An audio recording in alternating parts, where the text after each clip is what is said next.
नमस्कार। चुनावी समर में आप लोगों का स्वागत है। कृषि कानूनों की वापसी की घोषणा होने से आरएसएस के होश उड़े हुए हैं। जी हां, आरएसएस नेताओं ने ऐसी कल्पना नहीं की थी कि मोदी सरकार कृषि कानूनों के मुद्दे पर पीछे हट जाएगी। लेकिन अब जबकि मोदी सरकार कृषि कानूनों को संसदीय प्रक्रिया के तहत हटाने के लिए तैयार है, तो फिर आरएसएस की तरफ से मोदी सरकार को कड़ी नसीहत दी गई है। आपको बता दें कि कृषि कानूनों पर कदम खींचने से हुई किरकिरी के बाद आरएसएस ने केंद्र सरकार को भविष्य में ऐसे किसी भी संवेदनशील मुद्दे पर सोच समझकर व्यापक चर्चा के बाद ही कदम आगे बढ़ाने की नसीहत दी है। आरएसएस नेताओं का मानना है कि केंद्र सरकार को जनसंख्या नियंत्रण या समान नागरिक संहिता जैसे महत्वपूर्ण मुद्दों पर कानून बनाने के लिए आम सहमति कायम करने और व्यापक चर्चा के बाद आगे कदम बढ़ाना चाहिए। गौरतलब है कि किसानों के 1 साल तक चले लंबे आंदोलन के बाद केंद्र सरकार ने तीनों कृषि कानूनों को निरस्त करने के लिए संसद के शीतकालीन सत्र में विधेयक लाने का फैसला किया है।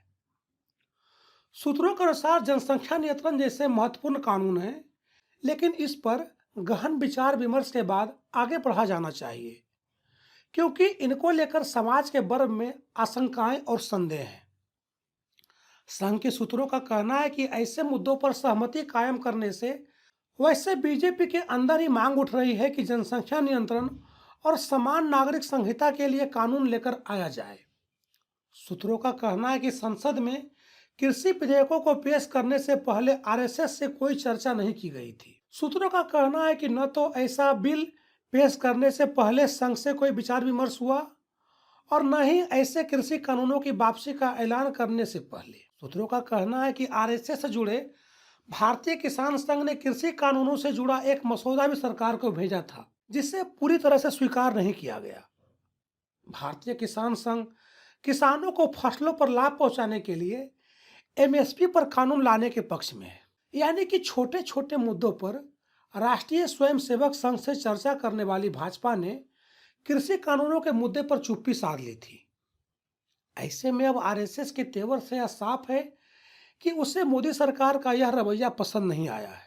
खैर, जिस तरह से राष्ट्रीय स्वयंसेवक संघ ने मोदी सरकार को नसीहत दी है कि कोई भी बड़ा कानून बनाने से पहले चर्चा करे, यह बेहद जरूरी भी है, क्योंकि जनता से जुड़े किसी भी कानून की चर्चा होनी ही चाहिए। लेकिन यह चर्चा सिर्फ आरएसएस के साथ नहीं बल्कि विपक्ष और जनता के साथ भी हो, ताकि कानून बनने पर सरकार की किरकिरी नहीं हो। धन्यवाद।